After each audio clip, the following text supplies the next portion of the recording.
Hi hello welcome to post 360. నేను మీ మురళీరాపల్లి. ఆంధ్రప్రదేశ్లో పరిస్థితులు మీ అందరికీ తెలుసు. నేను ప్రతిరోజు మాట్లాడుతూనే ఉన్నా. సూపర్ 6లో ఏమీ ఇవ్వలేరు, చేసిన ప్రామిస్ ఒకటి కూడా నెరవేర్చలేదు అని ప్రతి ఒక్కరు చెప్పుకుంటూ ఉంటారు. కానీ అందుట్లో వాస్తవాలు ఏంటని గమనించినట్లయితే టీడీపీ వాళ్ళు చెప్పుకుంటారు, కూటమి గవర్నమెంట్ మేము అందరికీ గ్యాస్ సిలిండర్లు ఫ్రీగా ఇచ్చామని చెప్పుకుంటూ ఉంటారు. గ్యాస్ సిలిండర్ ఫ్రీగా ఇచ్చారంటే ఎలా? ముందు వాళ్ళకి డబ్బులు కట్టించుకొని తిరిగి వాళ్ళ అకౌంట్లో డబ్బులు వేస్తేనే కదా వాళ్ళకి ఫ్రీగా గ్యాస్ సిలిండర్ ఇచ్చినట్టు. 1,45,00,000 మంది గ్యాస్ వినియోగదారులుంటే కేవలం 1,10,00,000 మందికి గ్యాస్ ఇచ్చి మిగిలిన 35,00,000 మంది గ్యాస్ సిలిండర్లు ఇవ్వలేదనేసి అభియోగం మోస్తూనే ఉంది కూటమి ప్రభుత్వం. అయితే ఇప్పుడు నిజంగానే 1,10,000 మందికైనా గ్యాస్ సిలిండర్స్ ఇచ్చిందా ఫ్రీగా అంటే అది కూడా మొత్తం బమ్ చిక్ బమ్ అని తెలుస్తుంది. ఎందుకు ఇలా బమ్ చిక్ బమ్ అంటున్నానంటే ఈ రోజు ఒక లెక్కల ప్రకారం తెలిసింది ఏంటంటే ఉచిత గ్యాస్ సిలిండర్ల మజాకాన ఇలానే ఉంటుంది చంద్రబాబు నాయుడు పరిపాలన అంటూ ఒక దగ్గర ఒక ఆర్టికల్ రాయడం జరిగింది.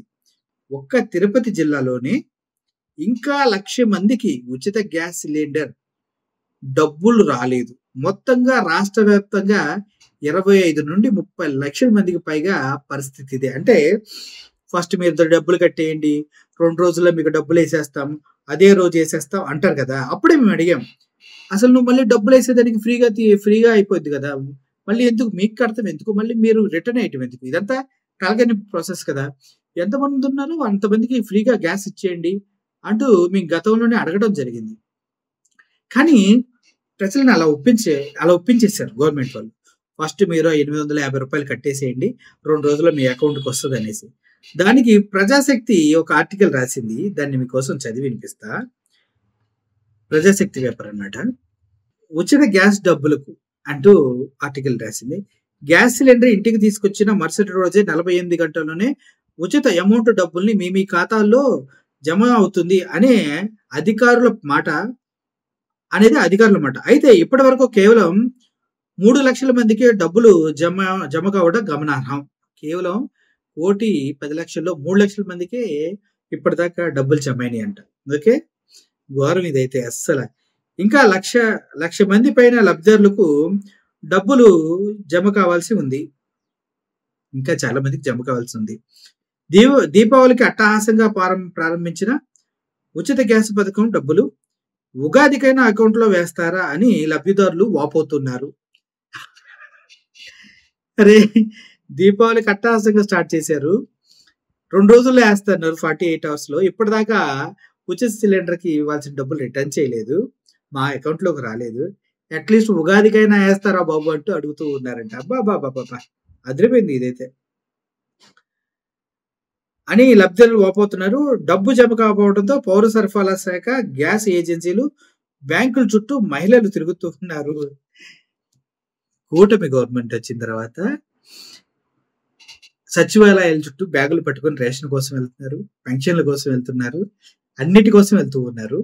ఇప్పుడు ఈ కొత్త ఏంటంటే ఇప్పుడు బ్యాంకుల చుట్టూ, మన గ్యాస్ ఏజెన్సీ చుట్టూ కూడా తిరుగుతున్నారంట ప్రజలు, మహిళలు. అసలు ఏంటిది? అద్భుతం కదా, ప్రజల వద్దకు పాలన ఇదే. మార్చి 31 వరకు మొదటి సిలిండర్, జూలై 31 వరకు రెండో సిలిండర్, నవంబర్ 30కి మూడో సిలిండర్ ను లబ్ధిదారులు తీసుకోవాల్సి ఉంది. నామమాత్రంగా నగదు జమ అవుతుండటం విమర్శలకు తావిస్తుంది. నామమాత్రంగానే డబ్బు అనేది జమ అవుతుందంట. ఓవరాల్ గా మీకు నేను చెప్పాలనుకున్నది ఒకటే, ప్రభుత్వం ప్రజల్ని మోసం చేస్తుందా? ఇది నేను మిమ్మల్ని అడుగుతున్న క్వశ్చన్. ఎందుకంటే బుక్ చేసుకున్న 2 రోజుల్లో అంటే 48 అవర్స్లో మీ అకౌంట్స్లో డబ్బులు వేస్తా అన్నారు. ఇప్పుడు దీపావళి వెళ్ళి దగ్గర సెకండ్ మంత్ అవుతుంది. ఇప్పటి వరకు మీ అకౌంట్లో డబ్బులు పడలేదంటే ఆ డబ్బులు మీకు ఇక పడవని అర్థం చేసుకోండి. నెంబర్ 2, మీరు ఉచిత సిలిండర్కి అర్హులు కాదనేసి ఫిక్స్ అయిపోండి. నెంబర్ 3, ఇది గవర్నమెంట్లు ఏజెన్సీలు కలిసి ఆడుతున్నటువంటి డ్రామా అని కూడా అర్థం చేసుకోండి. ఇది ఒక్క తిరుపతిలోనే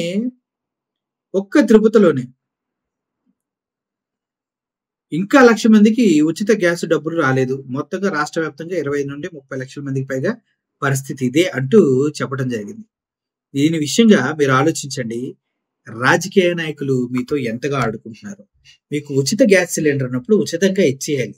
మీరు నాకు డబ్బులేయండి, మళ్ళీ నీకు తిరిగిస్తా. ఇదెలా ఉంటదంటే, మీరు ఇంత జమ చేస్తే మీకు జాబ్ ఇప్పిస్తాం. మీరింత జమ చేస్తే 6 నెలల తర్వాత ఇంతిస్తాం అని చెప్పేసి, తర్వాత బోర్డులు తిప్పేసే బ్యాచ్‌లు ఉంటాయి కదా! మన ఊర్లలో చాలామంది ఇలా ప్రజలను నమ్మించడానికి మీరింత కడితే మేము ఇంతిస్తాం అని చెప్పేస్తారు. ఇప్పుడు కూడా అదే. మీరింత గనక ఇచ్చినట్లయితే మేము ఇంతిస్తాం అని చెప్తూ ఉన్నారు. సో, ఈ ఇచ్చే క్రమంలో ఏమవుతుంది? అసలు నీకు ఫ్రీగా ఇస్తా అన్న తర్వాత నువ్వివ్వడం ఎందుకు? మళ్ళీ ఆయనివ్వడం ఎందుకు? జగన్మోహన్ రెడ్డి హయాం ఉంది. నీకు ఫ్రీ అన్నప్పుడు డైరెక్ట్‌గా నీ అకౌంట్‌లో పడిపోతాయి. మీ ఇంటికి సిలిండర్ వచ్చేస్తది. మరి ఆ తర్వాత నువ్వు మళ్ళీ పే చేసి మళ్ళీ ఎనక ముందు తీసుకోవాల్సిన అవసరం ఏంటి? ప్రాక్టికల్‌గా ఆలోచించండి ఎవరైనా. ఇందుట్లో నేను మీ బ్రెయిన్‌లోకి ఎక్కిచ్చేది ఏదీ లేదు. మీరందరూ చదువుకున్న వాళ్ళేమంటారు, చాలా మంది చదువుకోని వాళ్ళుంటారు. ఎవరికైనా అర్థవంతంగా వివరించి చెప్పడమే మా యొక్క బాధ్యత. ఇప్పుడు ఏదైనా నీకు ఫ్రీగా ఇస్తా అంటే అది ఫ్రీగా ఇచ్చేయాలి. ఇప్పుడు కస్టమ్స్‌లో కొంతమంది ఫోన్‌లు చేస్తా ఉంటారు. నీకోసం ఒక గిఫ్ట్ వచ్చింది. నువ్విప్పుడు ఒక 5,000 ఇస్తే నీకు రూ. 1,00,000 గిఫ్ట్ ఇంటికొచ్చేస్తది. ఎందుకంటే అది కస్టమ్స్‌లో ఆగిపోయిందని చెప్తుంటాయి. అదిగో ఇప్పుడు గ్యాస్ సిలిండర్ బాబతు కూడా అలాగే అనిపిస్తుంది. ఎందుకంటే మీరు ఫస్ట్ రూ. 850 కట్టేసేయండి. 48 గంటల్లో మీ అకౌంట్‌లో ఏస్తాము అని చెప్పారు. మీరు నిజమేనని నమ్మి 850 కట్టి ఫ్రీ గ్యాస్ సిలిండర్ తీసుకున్నానని భ్రమలో మీరున్నారు. బట్ ఇప్పటి వరకు దీపావళి నుంచి ఇప్పటి వరకు మీ అకౌంట్స్‌లో డబ్బులు పడలేదనుకోండి. దాని అర్థం ఏంటి? నువ్వు 5,000 కట్టి మోసపోయావు. ఇక్కడ 850 కట్టి మోసపోయావు. 48 గంటలు గవర్నమెంట్ చెప్పినప్పుడు టెన్షన్‌గా పడిపోవాలి. కానీ పడలేదంటే నీకు అన్యాయం జరిగిందనే కదా! దానికి ఇంట్రెస్ట్ రేట్స్ ఇస్తారా? 850కి రోజుకింతని కలిపి ఇవ్వరు కదా గవర్నమెంట్ ఏమి. మరి నీ డబ్బులు వాడి దగ్గర పెట్టుకోవడానికి ఏజెన్సీకైనా, గవర్నమెంట్‌కైనా ఎటువంటి హక్కు ఉంది? లేదు కదా! అయితే నీకు ఫ్రీ గ్యాస్ సిలిండర్ ఇచ్చినట్టా? కాదా? నాకైతే ఇన్ని డబ్బులు వస్తున్నాయి. ఒకవేళ నీకు ఫ్రీ గ్యాస్ సిలిండర్ ఇచ్చినట్లయితే నీకు ఇప్పటివరకు ఎందుకు డబ్బులు పడలేదు? లేదు నీకు డబ్బులతోని గ్యాస్ సిలిండర్ ఇచ్చినట్లయితే ఫ్రీ గ్యాస్ సిలిండర్‌ని గవర్నమెంట్ మీకు ఎందుకు చెప్పింది? ఓవరాల్‌గా ఈ క్వెషన్స్ అన్నిటికి సమాధానం దొరకాలంటే మీరు గ్యారంటీగా రోడ్డు మీదకొచ్చి అడగవలసిందే.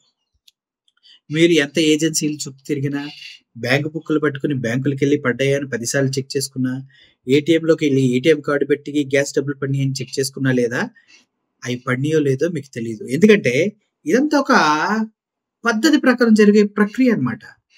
నువ్వు నాకివ్వు నేను నీకిస్తా. నువ్వు నాకివ్వు నేను నీకిస్తా. ఎవ్వడికి ఎవడు ఏది ఫ్రీగా ఇవ్వడు. ఇది కూటమి గవర్నమెంట్. జగన్మోహన్ రెడ్డి గవర్నమెంట్ కాదు. అన్నీ ఉచితంగా మీ కాళ్ళ దగ్గరికి చేరటానికి. చాలా మంది జనాలు మోసపోయారు. గ్యాస్ సిలిండర్స్ ఎలాగో మోసపోయారు. అట్‌లీస్ట్ కరెంట్ బిల్లుల విషయమైనా నోరు తెరవండి. మీకు గత నెలలో ఎంత కరెంట్ వచ్చింది? అంతకుముందు నెలలో ఎంత కరెంట్ బిల్ వచ్చింది? ఈ నెలలో ఎంత కరెంట్ బిల్ వచ్చింది? గుండెల మీద చెయ్యేసుకొని నిజాలు మాట్లాడండి. సో, ఓవరాల్‌గా మీకు జరుగుతుంది అన్యాయమా? కాదా? అనేది మీకే వదిలేస్తున్నా. పోరుబాటంటూ వైఎస్ఆర్‌సీపీ వాళ్ళు రోడ్లెక్కుతున్నారు. అన్ని న్యూస్ ఛానెల్‌లో న్యూస్ ఒస్తున్నాయి. చంద్రబాబు నాయుడు గారు క్లియర్‌గా చెప్పారు. కరెంట్ బిల్లు 5 పైసలు పెంచబోను నన్ను నమ్మండి అని. ఇప్పుడు 15,500 కోట్ల కరెంట్ బిల్లు భారాన్ని మీ పైనేశారు. ఇప్పటి వరకు మీరు కట్టింది కేవలం 6,800 కోట్ల భారాన్ని మాత్రమే. 9,000 కోట్ల భారం మీ పైన పడబోతుంది. సర్చార్జ్‌లు, ఫ్రీ యూజ్ చార్జ్‌లు, బిఫోర్ చార్జెస్‌లు, ఆ చార్జ్‌లు, ఈ చార్జ్‌లు అన్నీ పడబోతున్నాయి. వాటికి మీరు ఫిక్స్ అవ్వండి. మీకు పిల్లలకి స్కూల్ డ్రెస్సులు రాలేదు, బట్టలు రాలేదు, బూటులు రాలేదు, ఏమి రాలేదని బాధపడకండి. వచ్చే సంవత్సరం గూడా వస్తాయి. మెగా డీఎస్సీ అని చెప్పారు. మెగా డీసీ అని చెప్పారు. ఇప్పటివరకు mega DSC notification, examination date చెప్పలేదు. లోకేష్ బాబేమో వచ్చే జూన్ 12 నుంచి కొత్త టీచర్లు 12,500 మంది జాయిన్ అవుతారని చెప్పాడు. ఎప్పుడు జాయిన్ అవుతారు? ఎలా జాయిన్ అవుతారు? నాకు లెక్క చెప్పండి. ఇప్పుడు డీఎస్సీ ఏసినా గూడా రిటర్న్ టెస్టులు రాసి ఎగ్జామ్ క్వాలిఫై అయ్యి ఆ తర్వాత ఇంటర్వ్యూలకెళ్ళిన అయినా కూడా నెక్స్ట్ ఇయర్‌కి జాబులు రావు. అంటే అది కూడా అబద్ధమే. సో, ఓవరాల్‌గా మీరు నిట్ట నిలువున మోసపోయారేమో ఒకసారి ఆత్మ విమర్శ చేసుకోండి. మిమ్మల్ని మీరు అడగక్కోండి. మీరు నిజంగా మోసపోయారంటే నిర్ణయం మార్చుకోండి.